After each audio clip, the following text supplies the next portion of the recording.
हम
लोग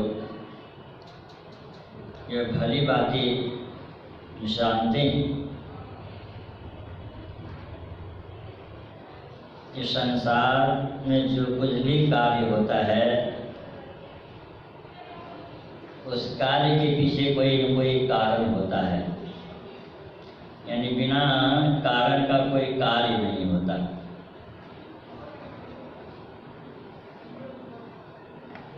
इस संसार में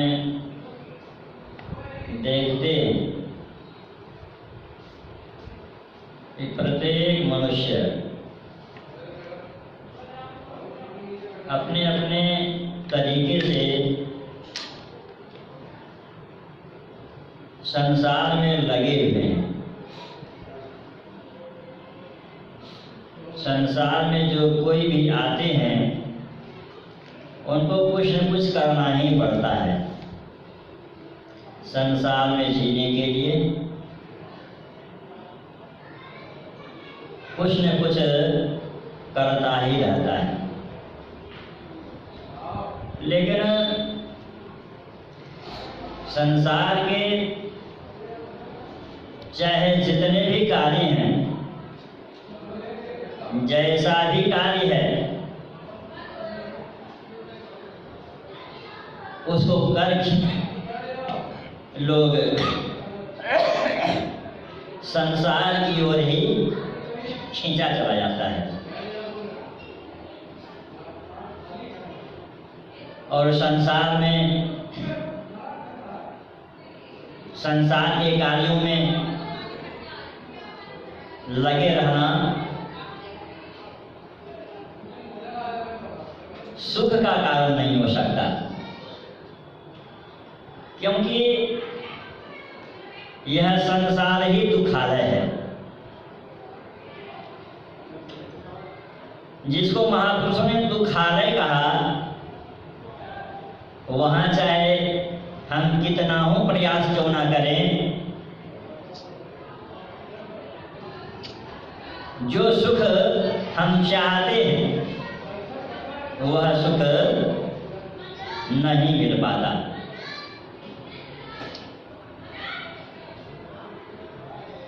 गुरु महाराज ने बहुत थोड़े से शब्दों में समझाया कि इंद्रियों के माध्यम से संसार में तुम जो कुछ भी करते हो उसे परम सुख की प्राप्ति नहीं होगी।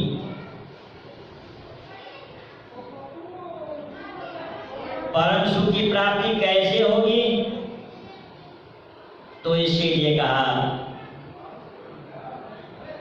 परम सुख का मुख्य स्रोत परमात्मा है। परमात्मा से सतत सुख निश्चित होता रहता है। तो जो सुख के सिंधु हैं, सुख के खजाना हैं, वहां गए बिना कैसा सुख मिलेगा? और उधर चलने के लिए तो कहते हैं इंद्रियों के माध्यम से तुम जहां चलोगे तो संसार की ओर चलोगे, और परमात्मा की ओर चलने के लिए तो कहते हैं इंद्रियों के घाटों से अलग होना पड़ेगा। यानी इंद्रियों के माध्यम से जो कुछ भी तुम कर रहे हो यह परमार्थ नहीं है, ये संसार का कार्य है। परमार्थ कब होगा?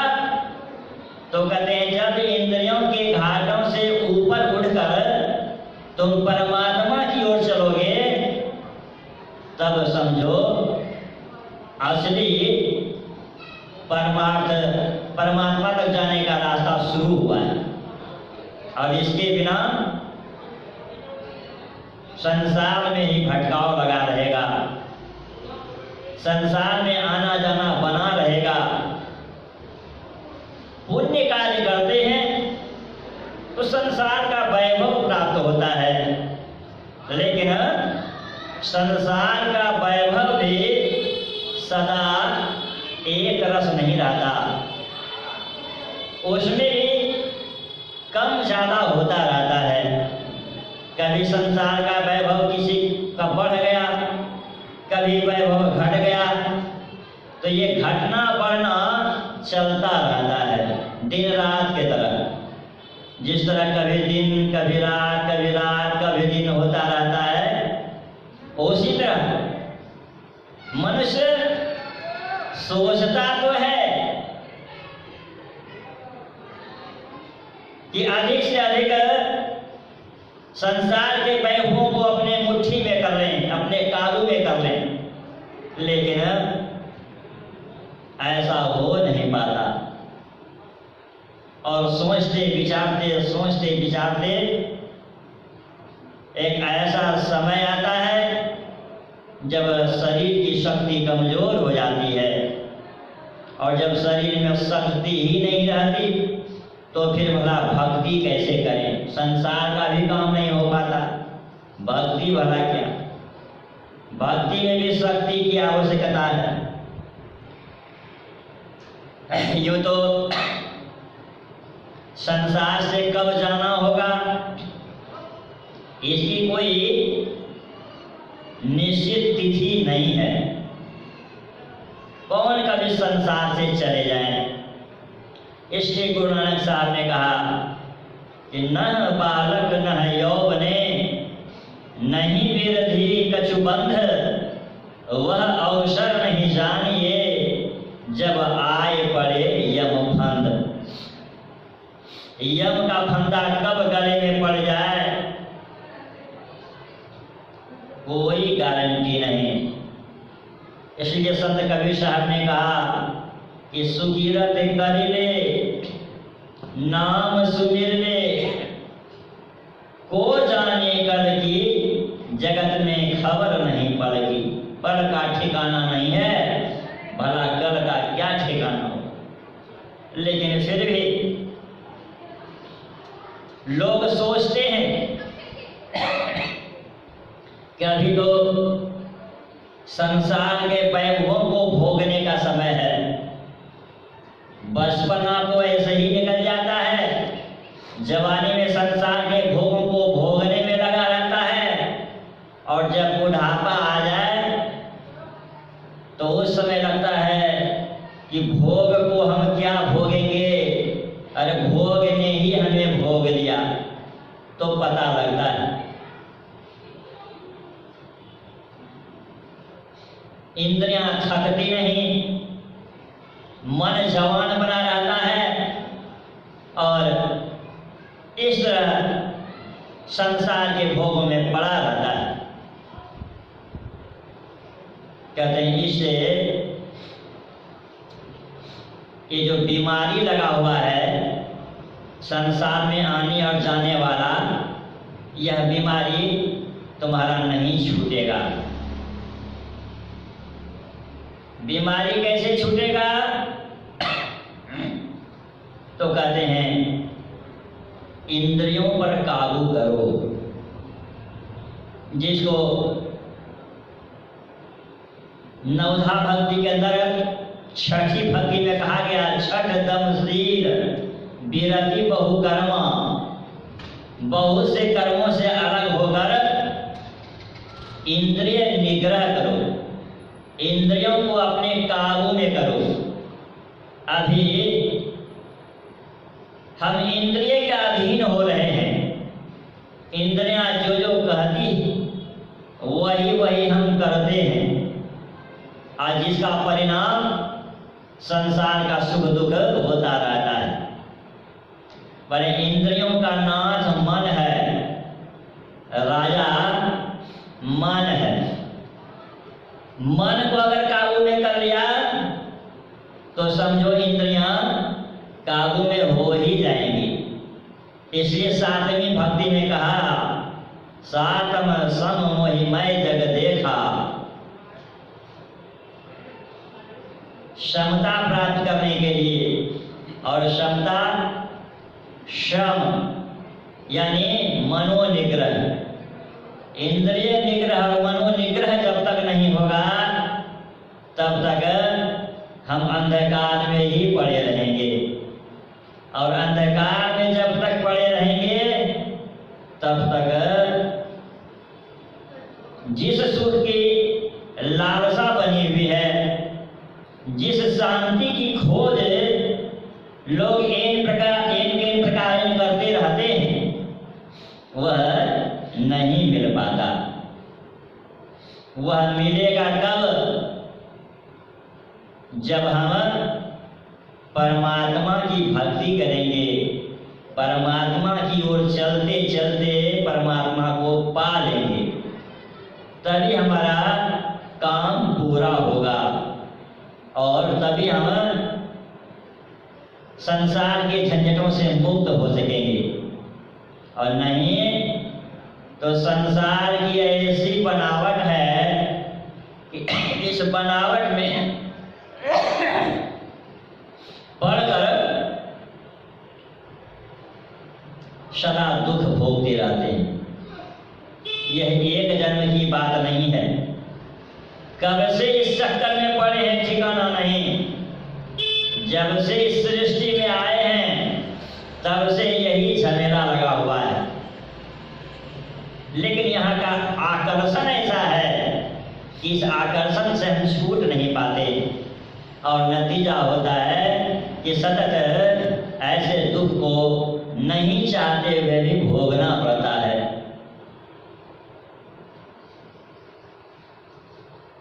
कहते हैं कि जो काम सब मिलकर विचार करते हैं वह काम बढ़िया होता है।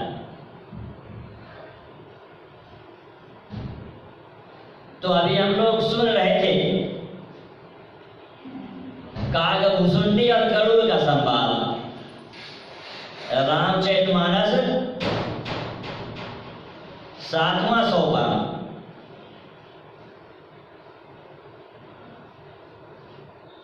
कागभूषुंडी जी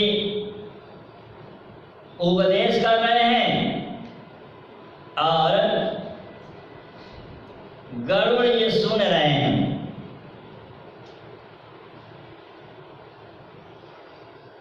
क्या समझा रहे हैं कागभूषुंडी जी?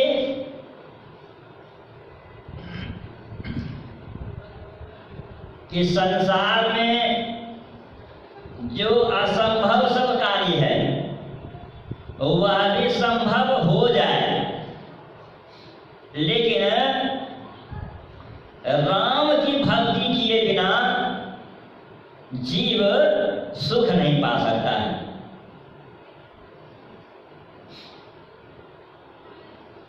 अब राम शब्द आते ही लोगों के मन में यह जिज्ञासा होती है कि राम तो सतयुग में हुए थे, त्रेता में भगवान राम हुए, तो अब भगवान राम को कैसे खोजें, कहाँ खोजें? अयोध्या में उनका जन्म हुआ था, सुनते हैं, लेकिन संत महापुरुष लोग कहते हैं कि वह राम सब समय, सब जगह और सब देश में उपलब्ध होते हैं। कोई ऐसा स्थान ही नहीं है जहां राम नहीं हो। वह कौन सा राम है? उसी के लिए सुनते हैं कि रमन्ति रामा, जो सब में रमन करने वाला है उसी को राम कहते हैं। और जो सब में रमन करने वाला है, यहाँ तक अणु परमाणु के अंदर भी वह राम, सब जगह राम, और सब जगह रहने के कारण, अणु परमाणु में भी रहने के कारण वह कितना सूक्ष्म होगा, कितना महीन होगा। और जो महीन से महीन है, जिसको अनोरणयाम कहा गया, उस अनोरणयाम को आप कैसे देखेंगे जब अणु को ही नहीं देख सकते हैं, परमाणु को नहीं देख सकते हैं, और अणु परमाणु में भी जो है उसको देखने के लिए अपनी दृष्टि को सूक्ष्म बनाना होगा। सूक्ष्म चीज को देखने के लिए अपनी दृष्टि को भी सूक्ष्म बनाना होगा। जब तक हमारी दृष्टि सूक्ष्म नहीं होगी, तब तक हम उस राम को, जो सर्वव्यापक राम है, उसको हम नहीं देख सकते। और उसका दर्शन जब तक नहीं होगा, तब तक पूर्ण सुख भी नहीं मिलेगा। फूल है नभ बरु बहुविधि फूला, अजीव न रह सुख हरि प्रतिकूला। आकाश में फूल उगना ये असंभव है, कभी संभव ही नहीं है। लेकिन कहते हैं कि कभी ऐसा हो जाए कि आकाश में फूल फूलने लग जाए, ये संभव है, कभी ऐसा हो जाए। लेकिन राम की भक्ति किए बिना जीव को सुख मिल जाए, ये कदापि संभव नहीं है। ऐसा हो ही नहीं सकता। ऐसा मानना है कागभुसुंडी जी का। बांस का बेटा किसी को मार डाले, अब किसी को अगर पुत्र हो ही जाए, बेटा हो जाए, तो वह बांझ रहा। लेकिन कहते हैं जो बांझ है, बांझ को बेटा नहीं होता है, संतान नहीं हुआ, इसलिए बांझ कहते हैं। लेकिन कहते हैं बांझ जो स्त्री है, उसको भी बेटा हो जाए, पुत्र हो जाए, ये संभव है। लेकिन परमात्मा की भक्ति की ये कल्याण हो जाए, ये कदापि संभव नहीं है। बारी बचे घृत होय बरु, शीघ्रता ते बरु तेल, बिनु हरि भजन न भवतरिय, यह सिद्धांत अभेद। पानी के मतने पर कभी घी हुआ है? आज तक देखे हैं?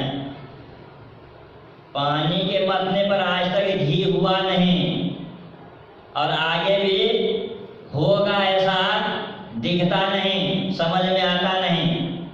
लेकिन कहते हैं कागभुसुंडी जी कि ऐसा भी हो जाए, मान लिया जाए संभव हो जाए, वो संभव। बारी बचे घृत होय बरु, पानी के मतने से तेल निकल आवे, घी निकल आवे, और सिकता ते बरु तेल, बालू को पेरने से तेल निकल आवे, बालू को नहीं देखा गया है कि कोई बालू को फेर दिया तो उससे तेल निकल गया, होता नहीं है। लेकिन कहते हैं ऐसा भी हो जाए सिकता ते बड़ू तेल, लेकिन बिनु हरि भजन न भव तरिय, यह सिद्धांत अपेल। बिना हरि भक्ति से इस संसार सागर से कोई पार हो जाएगा, ये बिल्कुल असंभव है। अपेल यानी छिदने योग्य नहीं है, बात मानने योग्य नहीं है।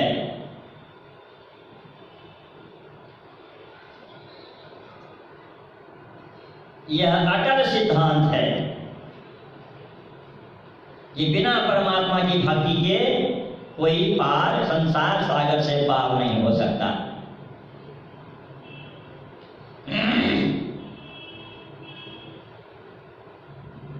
ऐसे जो परमात्मा है, सर्वव्यापक परमात्मा,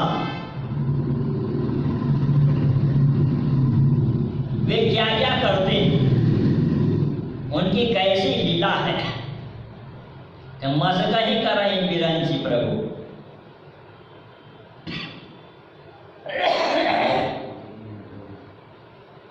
मच्छर को भी ब्रह्मा बना सकते हैं, उस परमात्मा में इतनी शक्ति है,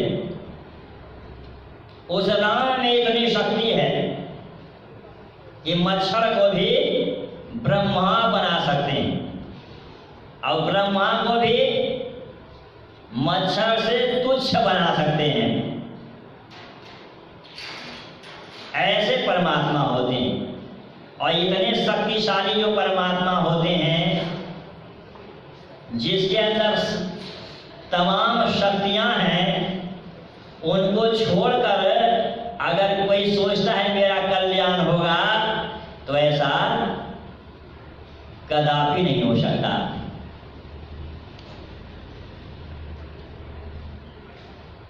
एक बादशाह अपने काजी से पूछा, यानी राजा ने अपने मंत्री से पूछा कि बताओ परमात्मा कहाँ रहते हैं,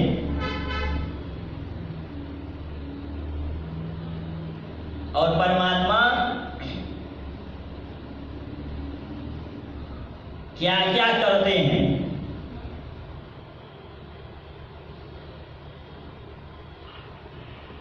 और परमात्मा कहाँ मिलते हैं। अब मंत्री बेचारा घबराया कि क्या इसका उत्तर दें। अब राजा ने कह दिया कि देखो 1 सप्ताह का समय देते हैं,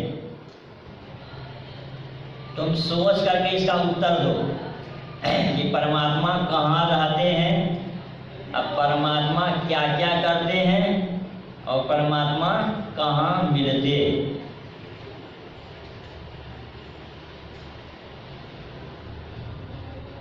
मंत्री घर गया,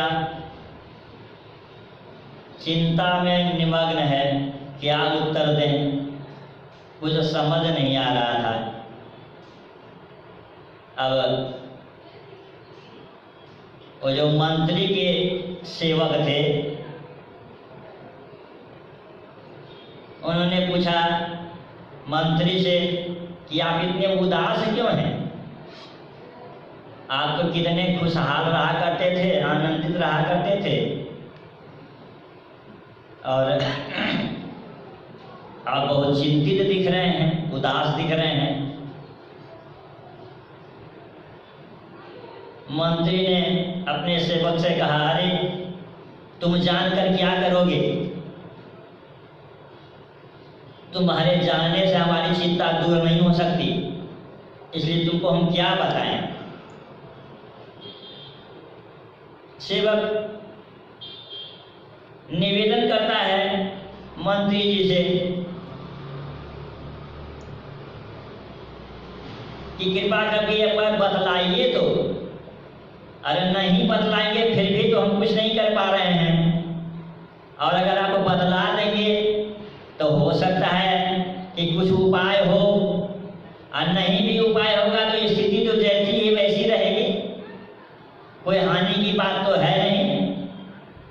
इसलिए अगर कोई समस्या है तो कहिए, उस पर विचार हम भी करेंगे।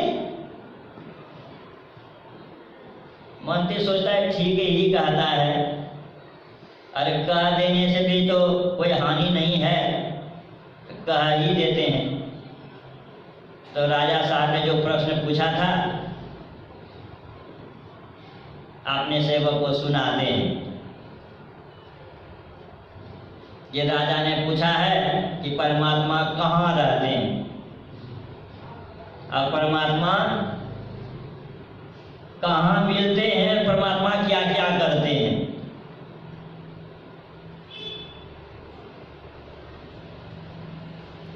तो सेवक कहता है बस इतनी सी बात है। अब मंत्री कहता तुमको इतनी सी बात लग रहा है, हम परेशान हैं कई दिन से, चिंता में इसका क्या उत्तर देंगे, और तुम कहते हो इतनी ही सी बात है। तो कहता है सेवक इसमें चिंता की कोई बात नहीं है, इसका उत्तर हम देंगे। तब लोग सोच लो, अगर उत्तर नहीं दोगे तो गला कटेगी, जीवन से हाथ धोना पड़ेगा, विचार लो। सेवक कहता है कि हाँ अरे विचार ही लिए हैं, चिंता अब छोड़ दीजिए और जाके राजा साहब से कह दीजिए कि हमारा जो सेवक है ना वही उत्तर देगा। अब मंत्री गए राजा साहब के पास, उनको कह दिया कि राजा साहब हमारा जो सेवक है ना वही इसका उत्तर देगा। बोला ठीक है, बुलाओ सेवक को। बुलाया गया, सेवक आया। राजा साहब बैठे हैं राज सिंहासन पर, और मंत्री अपने जगह कुर्सी पर, बाकी और भी बहुत सारे लोग हैं। अब राजा पूछता है कहो जी तुम ही उत्तर दोगे? तो हाँ राजा साहब मैं ही उत्तर दूंगा। तो सोच लो, अगर उत्तर सही नहीं हुआ तो जान से हाथ धोना पड़ेगा। कहता है सोच लिए, कोई चिंता की बात नहीं है, अरे उत्तर नहीं देंगे तब में जान से हाथ धोना पड़ेगा, और उत्तर दे दिए तब तो बहुत पुरस्कार मिलेगा। बोला ठीक है, आप पूछिए क्या प्रश्न है आपका। तो राजा साहब दोहराते हैं वही कि परमात्मा कहाँ रहते हैं, परमात्मा कहाँ मिलते हैं, और परमात्मा क्या क्या करते हैं। अब वो सेवक कहता है राजा साहब आप तो प्रश्न पूछने वाले हैं और हम उत्तर देने वाले हैं। तो जो उत्तर देने वाला होता है, जो समझाने वाला रहता है, वह ऊपर बैठता है, और जो प्रश्न पूछने वाला आता है, सुनने वाला, वो नीचे बैठता है। तब हमको जो है उस सिंहासन पर बैठने दीजिए, तब हम उत्तर देंगे।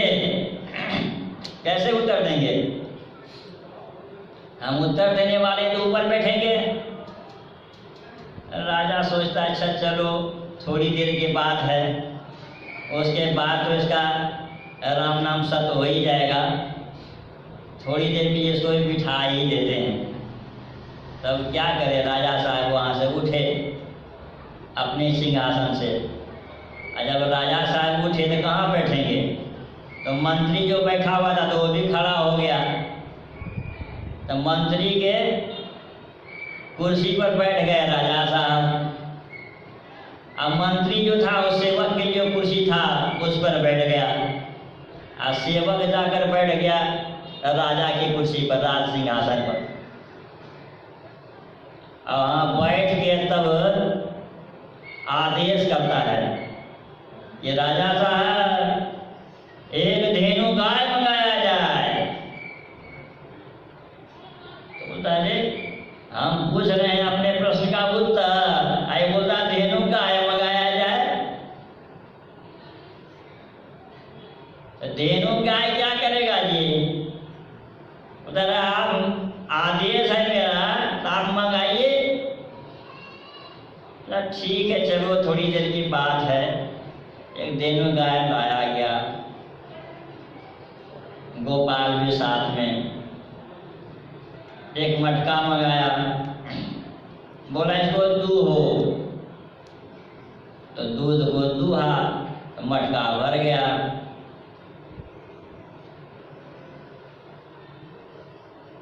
अब सेवक राजा से पूछता है, राजा साहब ये जो मटके में दूध देख रहे हैं, एक मटका दूध हो गया,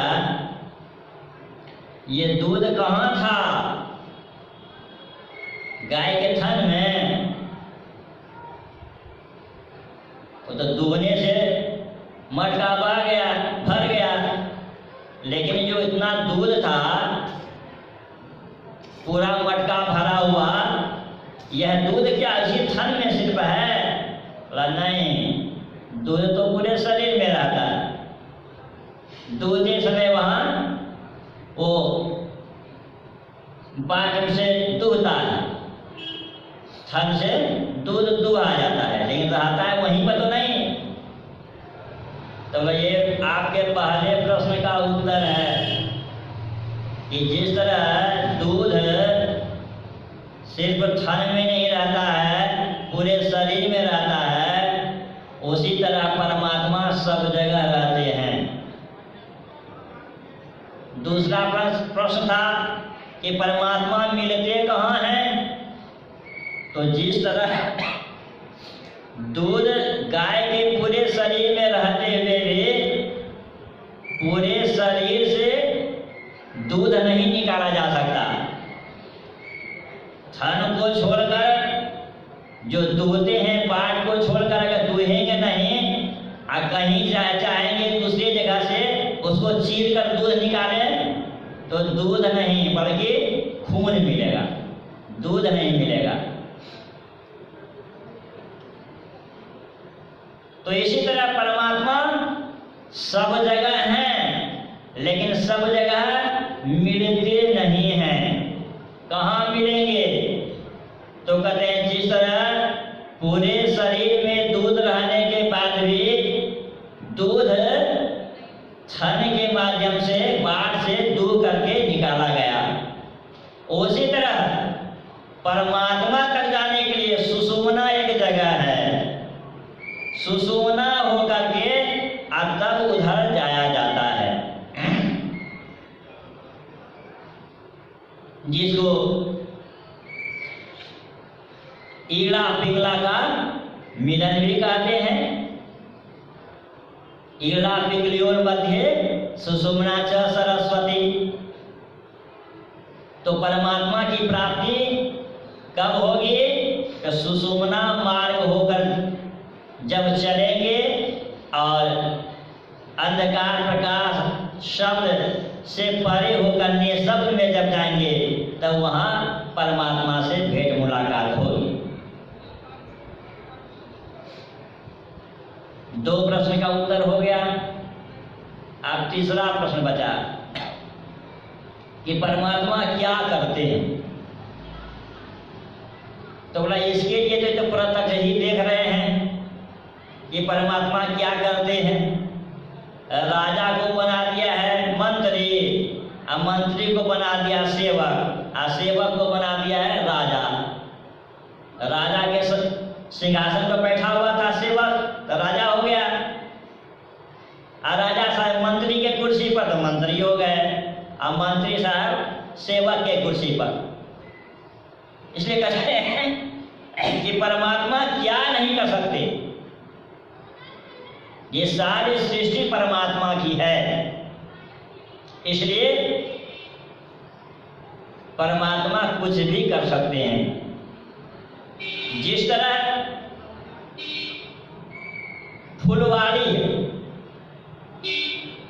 फुलवाड़ी में फूल लगाने वाले माली होते हैं। माली को देखा होगा आप लोगों ने कि सीजन के अनुसार, मौसम के अनुसार फूल लगाते हैं। अब किस फूल के गाछ को उखाड़ना है उसको पता होता है, जब जो मर्जी होगा उसका वो उखाड़ देगा। लेकिन उसी फुलवाड़ी में कोई दूसरे लोग चाहेंगे कि फूल के पौधों के उखाड़ दें तो उखाड़ने देगा, क्योंकि उसका अधिकार नहीं है। और माली जिसने फूल लगाया है उसका पूर्ण अधिकार है कि किस समय किस फूल को लगाएगा और किस समय किस फूल को उखाड़ेगा। उसी तरह यह सारी सृष्टि परमात्मा की फुलवाड़ी है और ये अनेक जीव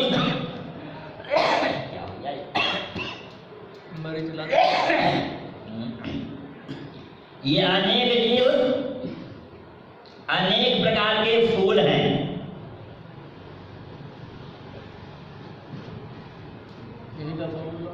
वह परमात्मा कब किस फूल को उखाड़ ले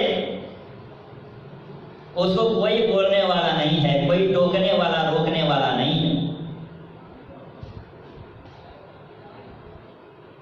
इसलिए ऐसे जो परमात्मा हैं, ऐसे जो राम हैं, उसकी भक्ति करनी चाहिए।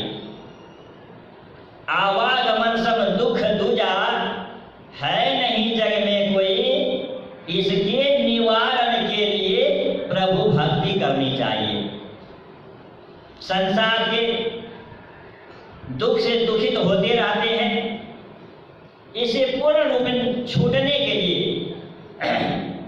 परमात्मा की भक्ति करनी चाहिए, क्योंकि वही इस सृष्टि के मालिक हैं। और जो सृष्टि के मालिक हैं, अगर उस मालिक के पास पहुंच जाएं तो क्या किसी चीज की कमी रहेगी? किसी चीज की कमी नहीं रहेगी। लेकिन संतोष नहीं हो पाता। ये बातें मन कबूल नहीं कर पाता कि ठीक ऐसा ही करेंगे तो हमारा कल्याण होगा। मन कहता है कि अरे संसार में बहुत सारे कार्य हैं, थोड़ा इनको भी कर लें। और संसार के कार्य को करते करते करते इधर ही फंस जाते हैं, फिर फुर्सत ही नहीं मिल पाता। लगता है अब यह काम समाप्त हो जाएगा तो परमात्मा की भक्ति करेंगे, अब समाप्त हो जाएगा तो करेंगे।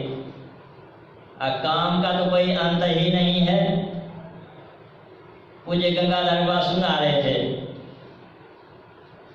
गुरु महाराज की एक कहानी कि जिस समय गुरु महाराज सशरीर थे तो एक बार जो गुरु निवास के बाहर बरामदा देखते हैं, आंगन, बाहर वाला आंगन, तो पहले वहाँ ईंटा का सोलिंग था। हम लोग भी जाते थे तो उसमें देखते थे ईंटा का सोलिंग है गुरु महाराज के समय में। तो उनके एक सेवक थे रामलगन बाबा,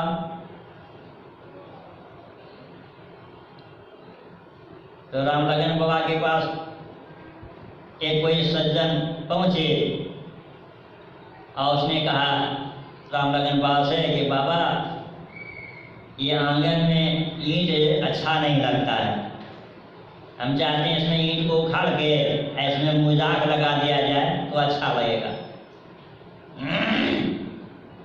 तो रामलगन बाबा कहते हैं ठीक है, हो जाएगा। दूसरे दिन मजदूर बुलाए और ईंटा को उखड़वाने लगे। तो गुरु महाराज अंदर लेटे हुए थे अपने निवास में, कमरे में।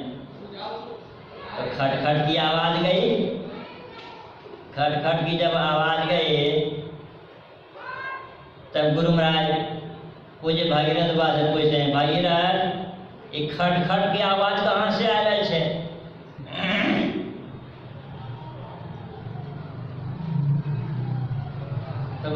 बाबा सुनाते हैं कि आंगन में ईटा सोली हो रहे शिकार, तो वह उखड़वा रहे थे। कौन उखड़वा रहा है? राम लगन बाबा। बोला राम लगन को, राम लगन बाबा बुलवाए गए, उनको समझाए कि जैसा है वैसा ही रहने दो, मत कुछ करो। तो सोचे अच्छा, जो सेवक होते हैं थोड़ा अपना मन से भी कुछ करते हैं ना, अच्छा लगने के लिए थोड़ा सोचते हैं अच्छा हो जाएगा, गुरु महाराज तो मौज में रहते हैं, बोल दिए। तो थोड़ी देर रुक गए और थोड़ी देर के बाद फिर मजदूर को लगा दिया। फिर खटखट की आवाज़ हुई तो गुरु महाराज फिर बुलवाए, फिर समझाए, फिर थोड़ी देर के लिए मजदूर को रोक दिया। अब बाद में फिर काम शुरू, फिर तीसरी बार गुरु महाराज बुलवाया। इस बार बैठा के बढ़िया से समझाए, राम लगन अरे संसार में काम के अंत है, काम का कोई अंत नहीं है, लेकिन शरीर का अंत है। फिर बैठ के भजन करो, संसार में काम का कोई कमी नहीं है। काम करते करते काम धरा ही रह जाता है और शरीर चला जाता है। ये काम का कोई अंत नहीं है, लेकिन शरीर का अंत है। इसलिए बैठ के भजन करो। और प्रकट में देखते हैं कि यह शरीर कब कमजोर पड़ जाए इसका भी ठिकाना नहीं। देखते हैं बहुत तगड़ा आदमी है, बलिष्ठ आदमी है, लेकिन एकाएक ऐसा बीमारी हो गया कि सारी शक्ति खत्म, पैर टूट गया, हाथ टूट गया, हार्ट में प्रॉब्लम हो गया। कौन सी बीमारी कब किसको आ जाए, किस रूप से आ जाए। पहले के जमाने में लोग तो बहुत मजबूत हुआ करते थे, क्योंकि खान पान उस समय का बढ़िया हुआ करता था। शुद्ध दूध खाते थे, घी खाते थे, दही खाते थे, अनाज भी बिना खाद का बढ़िया होता था। और अभी का तो हवा भी दूषित हो गया, अन्न भी दूषित, फल भी दूषित, सब्जी दूषित, सब खाद वाला, हवा भी दूषित। ऐसे ही आयु कमती जा रही है। 100 साल लोग एवरेज जीते थे, अब धीरे धीरे क्या हो गया, 60-70 साल एवरेज आयु हो गया। 70 साल के अंदर तो देखते हैं बहुत सारे लोग जा रहे हैं। और कितना कम समय है। आज 70 साल अगर कोई जी लिया तो आधा तो सोने में ही खत्म हो गया। बचपन तो ऐसे ही चला गया, कुछ पढ़ाई में गया, पढ़ने के बाद फिर कुछ कमाई में गया, भजन के लिए कितना समय बचा, तो जोड़ घटाव करने के बाद पता लगता है भजन के लिए तो समय ही नहीं बचा।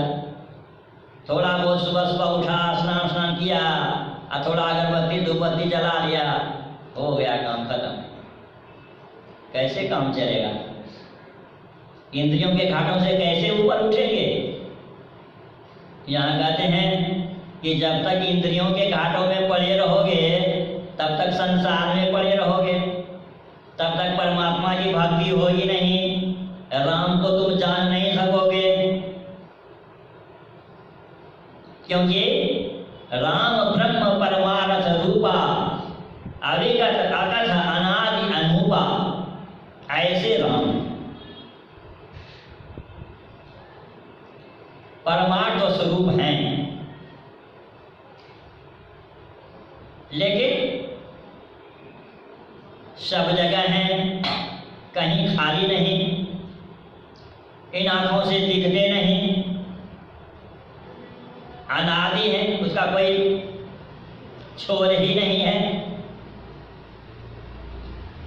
उसकी कोई उपमा ही नहीं है। ऐसे परमात्मा को कैसे जानेंगे, ऐसे राम को कैसे जानेंगे। इसी को जानने के लिए संत मत में युक्ति बतलाई जाती है।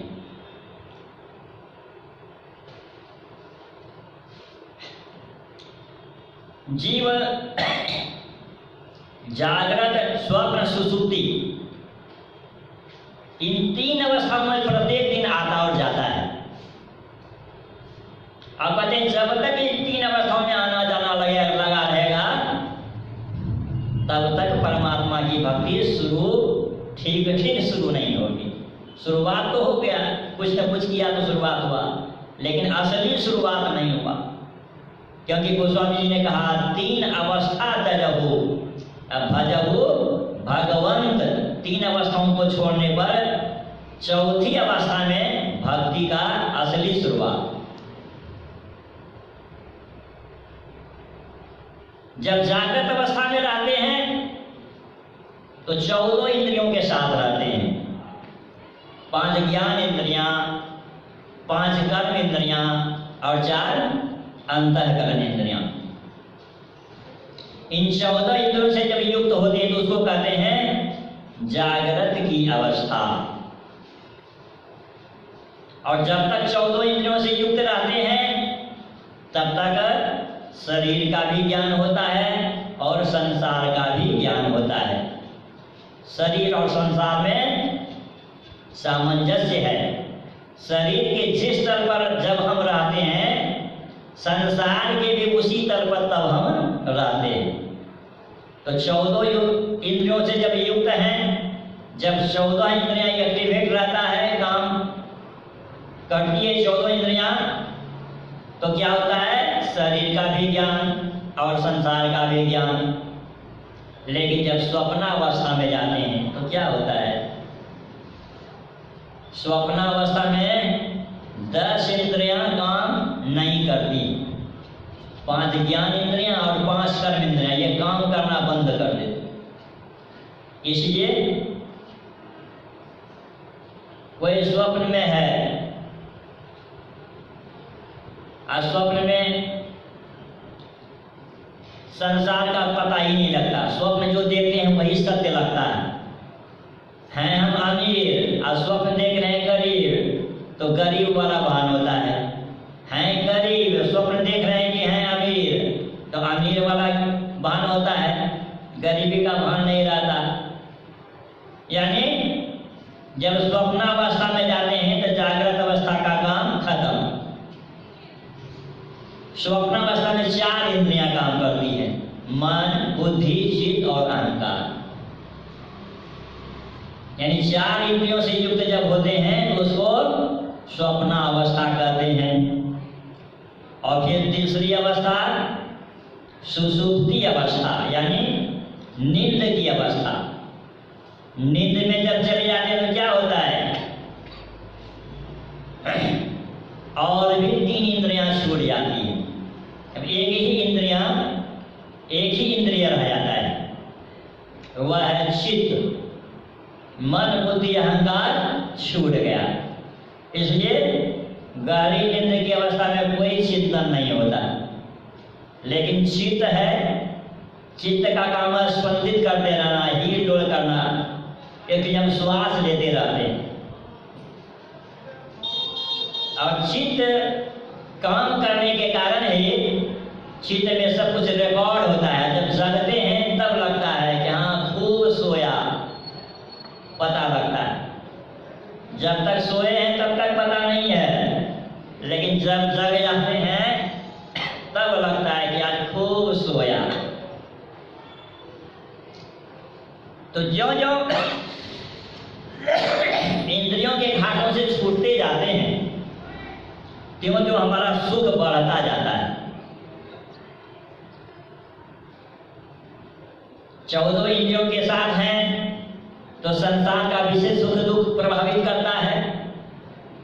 4 इंद्रियों के साथ रहते हैं तो वह सुख दुख ज्यादा प्रभावित नहीं करता, क्योंकि स्वप्न बहुत देर तक नहीं रहता।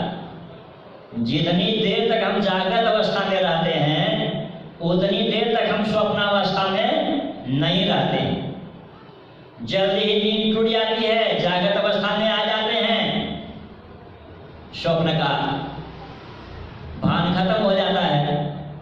गहरी नींद में जाते हैं तो वहां और भी ज्यादा सुख महसूस होता है। शरीर में किसी तरह का बीमारी है या किसी तरह का कोई चिंता है, सब खत्म। गहरी नींद में पता ही नहीं लगता है कि हम बीमार भी हैं, हमें किसी प्रकार की चिंता भी है, हमें किसी प्रकार का दुख भी है। गहरी नींद में ऐसा महसूस नहीं होता, लेकिन यह अवस्था भी ज्यादा देर तक नहीं रहता। इसलिए इससे विशेष सुख पाने के लिए कहते हैं चौथी अवस्था में चलो। जागृत, स्वप्न, सुषुप्ति, इन तीनों अवस्थाओं को छोड़कर चौथी अवस्था में चलो। चौथी अवस्था तो करें, तीन अवस्था तो आंख से नीचे की अवस्था है। जागृत अवस्था में जीव का वासा दोनों आंखों के बीच में, स्वप्नावस्था में जीव का वासा कंठ में, और सुषुप्ति में या हृदय में। तो आंख से नीचे की चाप ये तो होता ही रहता है, जाना आना लगा रहता है सबको, लेकिन कहते हैं यह स्वाभाविक अवस्था है। इसे विपरीत चलो, अब नीचे नहीं ऊपर की ओर चलो, तब विशेष सुख मिलेगा। उलटी पास हिलो, इसी को कहा।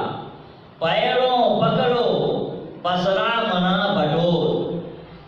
मन जो पसर गया है, मन पसर ही गया, इसको क्या है, समेटो। कैसे समेटोगे? समेटने के लिए गुरु भाई ने युक्ति बतलाई कि नाम रूपात्मक जगत में हमारा मन फंस गया है, हमारी चेतन धार इसी में फैल गई है, इंद्रियों में, इंद्रियों के घाटों में। इसको समेटो। कैसे समेटेंगे? तो समेटने के लिए बताया पहले मानस जप की क्रिया करो। यानी मानस जप में क्या होता है, किसी एक नाम का जप करते हैं, जो गुरु मंत्र बतला देते हैं, उस मंत्र को बार बार दोहराते हैं, बार बार दोहराते हैं। तो दोहराते दोहराते क्या होता है, और जो है शब्द छूट जाता है, और नाम छूट गया, एक नाम में हमारा मन लग गया तो सिमटाव हो गया। फिर कहते हैं उस नाम को छोड़कर फिर रूप की साधना करो। नाम के अंदर रूप छिपा हुआ रहता है, जो गुरु बतला दे उसके अनुसार फिर रूप की साधना करें। इसी रूप की साधना को क्या कहते हैं, मानस ध्यान की क्रिया। पहले मानस जप की क्रिया, फिर मानस ध्यान की क्रिया, उसके बाद ये दो क्रिया करने से मन बहुत समेट में आता है, सिमटाव होता है। लेकिन पूर्ण सिमटाव एक बिंदुता में होता है, क्योंकि बिंदु का परिभाषा ही है जिसमें न लंबाई हो, न चौड़ाई हो, न मोटाई हो, परिमाण शून्य, उसी को कहते हैं बिंदु। यह कहाँ मिलेगा? तो गुरुवार कहते हैं सुख मन झलके तिल तारा, निरख सूरत दसवीं द्वारा, 10वें द्वार में देखो, वहां यह सुख मिलेगा। अभी तो 9 द्वार में लगे हैं, 2 आंख के, 2 कान के, 2 नाक के, मुंह, मलमूत्र विसर्जन के, जीवा, त्वचा, ये सब के चक्कर में पड़े हैं। आंख, कान, नाक, जीवा, त्वचा आदि आदि इंद्रियों के चक्कर में पड़े हैं, और ये 9 द्वार इसी 9 द्वार में पड़े हैं कुल मिलाकर। तो कहते हैं इस तन के नभ द्वार में घोर अंध अंधकार, अश्रुति फंसी है मझार, भजो साध गुरुए। जब तक इसे नवपुर में फंसे रहेंगे, नवद्वार में फंसे रहेंगे, तब तक घोर अंधकार में रहेंगे। और अंधकार में क्या होता है? तो राधा स्वामी साहब ने कहा कि इस नगरी में तिमिर समाना, अब भूल भरम हर बार, खोज करो अंतर उजियारी, छोड़ चलो नव द्वार। इन 9 द्वारों को छोड़ो। जब तक 9 द्वार में पड़े रहोगे तब तक कल्याण नहीं होगा। इसी से ऊपर उठने के लिए 10वां द्वार में प्रवेश करने के लिए गुरु महाराज कहते हैं त्यागी चढ़ो 10वें द्वारे। 9 द्वार के छोड़ के 10वें द्वार में चढ़ जाओ, तब सुख पाओ रे भाई। तब देखो कितना सुख है, सुख ही सुख है। इसलिए उसका नाम ही है सुख मना। उसी को तीसरा तिल कहते हैं, शिव नेत्र कहते हैं, 10वां द्वार कहते हैं, तिल द्वार कहते हैं, सुख मना कहते हैं, बहुत सारा नाम। मन को वहां बहुत सुख मिलता है, इसलिए उसका नाम हो गया सुख मना। और वही सुख मना होकर परमात्मा की ओर जाने का रास्ता है। यही एक रास्ता है। दूसरा, संसार में कोई रास्ता नहीं है जो रास्ता परमात्मा तक पहुंचा दे। संसार का जो रास्ता है वह संसार की ओर ले जाता है, लेकिन सुषुम्ना होकर जो प्रवेश करता है वह अंतर मार्ग है। अंतर मार्ग पर जो चलता है वह अंतर में चलते चलते परमात्मा तक पहुंच जाता है, और परमात्मा तक पहुंचकर परमात्मा में मिलकर सदा के लिए सुखी हो जाता है, दुख के झंझटों से मुक्त हो जाता है। यही संत मत का सार ज्ञान है। इसी को करना है, इसी से परम कल्याण होगा। श्री सद्गुरु महाराज